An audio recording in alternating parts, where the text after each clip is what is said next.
ГСП онлайн. Городские новости сейчас.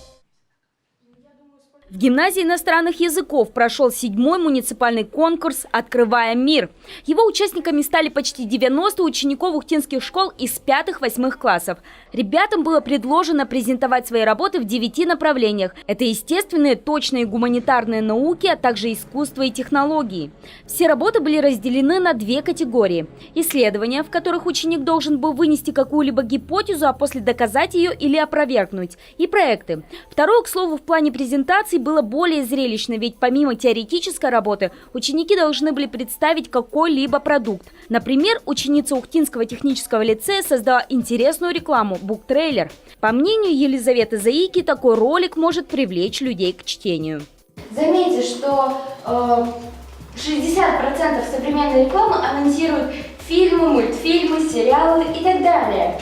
Но хоть кто-нибудь хоть раз видел рекламу книги? Я лично нет. Может быть, если книги будут рекламировать, большее количество людей будет их читать.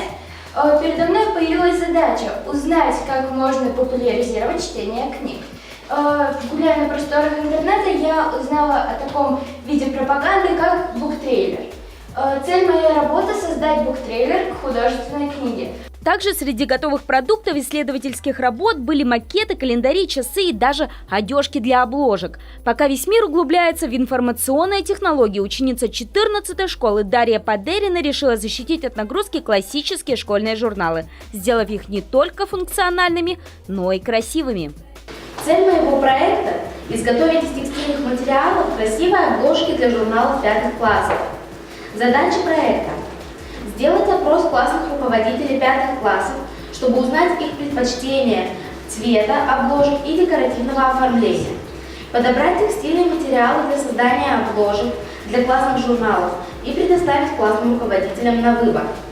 Разработать эскизы обложек, учитывая предпочтения классных руководителей 5 классов. Также ученица 5 класса изучила технологию изготовления обложек, ну и создала красивые одежки для классных журналов. Кстати, Дарья за 10 минут своей презентации принесла своей школе 1-е место, став лучшей в секции искусства и технологии. Самым активным образовательным учреждением в этом конкурсе стал Ухтинский технический лицей, который представил больше всего участников.